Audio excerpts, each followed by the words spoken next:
Saldama, paano ho yung mga sugat ng bata? Pwede ko ba makausap yung anak ninyo?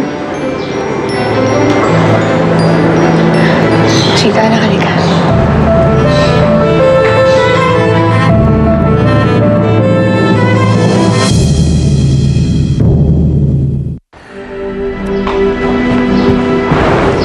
Rosita, kamusta ka?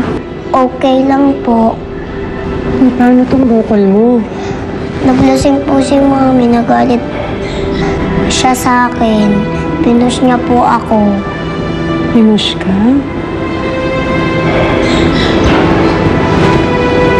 Itong mga sugat mo. Nahulog po ako sa butas. Bakit ka ba lumabas ng bahay?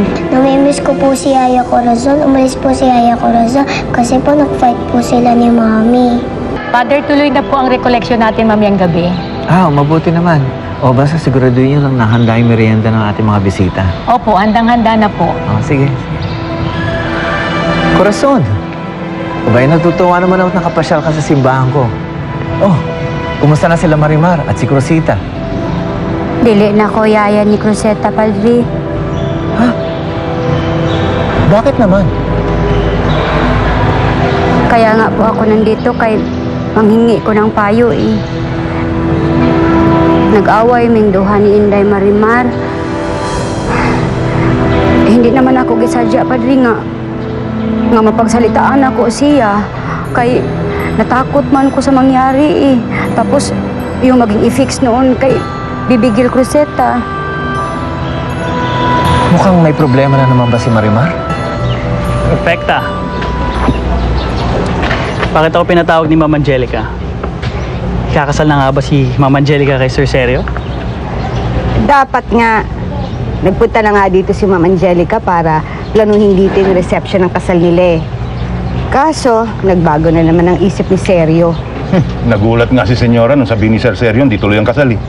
Sabi niya, si Marimar lang daw ang gusto niyang pakasalan. Patingin nga sa'yo. Tayo ka nga. Masakit ba to? Patingin nga sa likod. Naghiwalay na po sila ni Sir Sergio. At parang nahirapan talaga si Inday nga matanggap yung pangyayari na yun. Bakit? Ano na naman nangyari? Pagkakasalan kasi ni Sir Sergio, si Ma'am Angelica. Padre, parang talagang mas heavy eh. Mas mabigat itong gidala karon ni Inday Marimar, Padre. Corazon, dapat hindi mo sila iniwan. Mas kinakailangan kanila ngayon sa mga panahon na ito.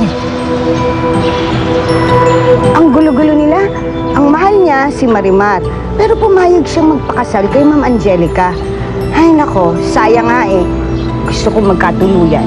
Si Ma'am Angelica at saka si Sergio. Ayoko nga doon sa Marimar na yun, ano? Bibigo nga si Senyora. Ano ba kayo? Parang hindi nyo kilala si Angelica. Gaya ng pagkakakilala ko sa kanya. Hindi sumusuko yun ng basta-basta. Ngayon hawak na niya si Sergio. Hindi niya pakakawalan yun, ano? Miss Aldama, base po sa initial interview at observation namin, nakapag-desisyon na po kami.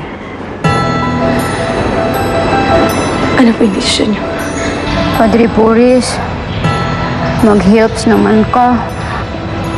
Kausapin ni mo siya, please. May gibala kasi siya nga masama, Padre. Mukhang lalong tumitigas ang puso ni Marimar. Lalong mahihirapan na siya magpatawad. Ako natiti ako sa sandaling panahon na ngayon. Gumagawa na ng paraan yun para bumalik sa kanya si Sir Sergio. Kaya kung ako sa inyong dalawa, mandahan-dahan na kayo. Tuloy ang kasal nila Angelica at Sergio. Sigurado ako doon. Para po sa ikabubuti ni Cruzita, sa pangangalaga na po namin muna siya.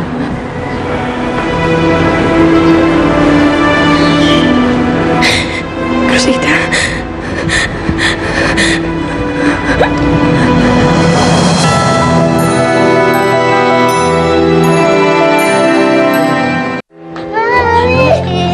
Nakikiusap ako sa inyo. Cruzita, sadya. Mahal ko ang anak ko.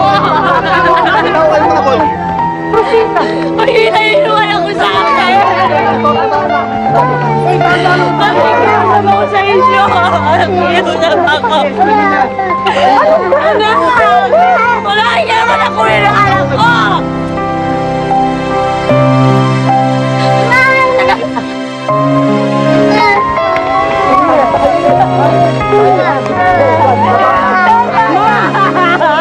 Ma'am!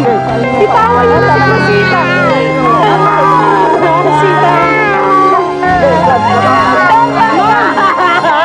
Ma'am! Pasok mo na, dali! Wala kayong karaman ako anak ko! Ma'am, ma'am, ayusin niyo po muna ang problema niyo. Para hindi niyo maibuntun sa anak niyo yung galit niyo. Wala kayong karaman na kunin na anak ko! Akin yan! Mababalik sa inyo yan. Pag napatunayan niyo, mabuti kayong ina. Rosita!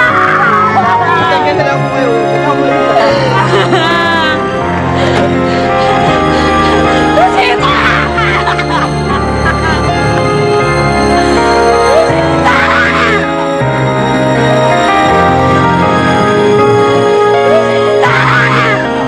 Rosita! Rosita!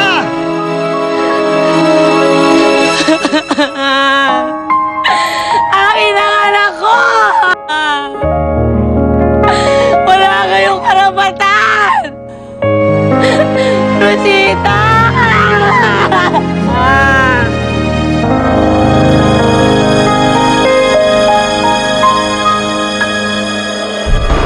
Day, matanggap mo pa ba ko na yaya ni Cruzeta? Babalik niyo na po sa mami ko. Depende Depende kung maging good girl ako. kung maging good ba yung daddy mo. Angelica! Asan si Rosita? Total naman, makukulong din naman si Marimar tapos magkakahiwalay din naman sila, diba? Hiya ka talaga. Ngayon, kung gusto mo makasiguro sa kalayaan ni Marimar, isuko mo ang kalayaan mo. Where's Cosita? Kinuha siya ng DSWD. Did you talk to your lawyer about this? I've been trying to call my lawyer pero hanggang ngayon nasa meeting pa rin siya. Daniela, yes. I want you to get the name and information for the DSWD officer for Crucita Aldama. Yes, and cancel all my appointments today. I'm gonna be with a client. Adrian, abogado ka? I'm gonna take care of this for you. Ipadalhan pa ka ng wedding's invitation. Hilabas mo yung kotse, pupuntahan tayo. Saan naman ka mapunta, ma'am? Meron lang ako isang taong kailangang harapin. Akala ko next month pa ang wedding ninyo. Abay, next week na pala. Yes, ma'am? Paano mo nalamang nandito ako? Hindi naman mahirap hanapin ang lungga ng isang ahas. Para sa kumpanya ko! Para yan kay Crucita! Para yan kay Ferrion!